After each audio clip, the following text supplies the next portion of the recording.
শোনো টুম্পা, আমি 5 বছরের জন্য বিদেশ যাচ্ছি কাজে, তুমি আমাকে ভুলে যাবে না তো? না না, তোমাকে আমি ভুলে যাবো কেন? আমার ভাইকে ভুলে যেতে পারে, আমার মাকে ভুলে যেতে পারে, আমার বাবাকে ভুলে যেতে পারে, কিন্তু তোমাকে তো আমি ভুলতে পারবো না। কেন কেন? কারণ তুমি আমার জান, তুমি আমার প্রাণ। তোমাকেই ভালোবাসি সবসময়। তুমি যদি মরেও যাও তাও তোমাকে ভালোবাসবো। তুমি 10 বছর পরেও যদি ফিরে আসো তাও তোমার জন্য বসে থাকবো বিয়ের জন্য আমি। তুমি আমার জান। আমি তো কারোর সাথে কথাই বলি না। মরে গেলে শুনেছিলাম যে মানুষ সবকিছু ভুলে যায়, তাহলে তুমি নতুন জন্মের পরে কি করে এই ভালোবাসার কথা মনে রাখবে? না, আমি তো অত বোকা না। আমি এই ভালোবাসার কথাগুলো ফেসবুকে আপলোড দিয়ে রাখবো, যেন পরের জন্মে আবার সেই নামে সার্চ করলে যেন সেই কথাগুলো শুনতে পাই।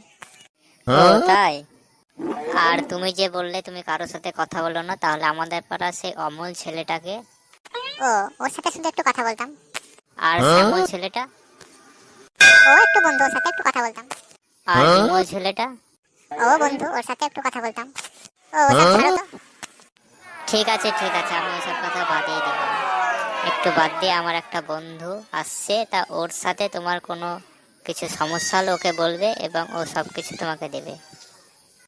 টাকা পয়সা চিন্তা তুমি করবে না, হ্যাঁ? তুমি তো জানো আমি ওর সাথে বেশি কথা বলি না। ও তোমার ভাইয়ের মতো, ও এক্ষুনি চলে আসবে। ঠিক আছে। ওই যে আমার বন্ধু চলে এসেছে, ওকে তুমি ভাই ভাবতে পারো। এই যে বন্ধু, এই আমার গার্লফ্রেন্ড। হাই। এই যে টুম্পা, শোনা, তোমার কোনো কিছু দরকার থাকলে একে তুমি বলবে। আর বন্ধু, তুই টাকা পয়সা কোনো চিন্তা করিস না, পাঠিয়ে দেবো তোকে ফোনে। ঠিক আছে বন্ধু। তাহলে আমি এখন আসছি টুম্পা, শোনা। ঠিক আছে, এসো। আমি তোমার জন্য 10 বছর অপেক্ষা করবো।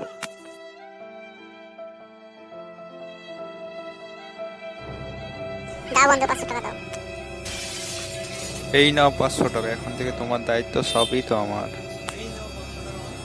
Thank you.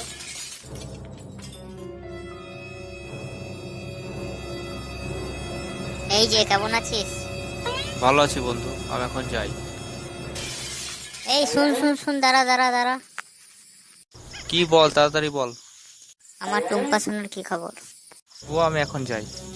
শুন শুন, দাঁড়া দাঁড়া। কই গো, শুনছো? বাড়িতে চলো, ভাত হয়ে গেছে, ভাত খাবে। এই কি অবস্থা তোমার টুম্পা সোনা? শেষমেশ এই টুম্পা সোনা, এই তোমার জন্ম জন্মান্তরের মনে রাখা।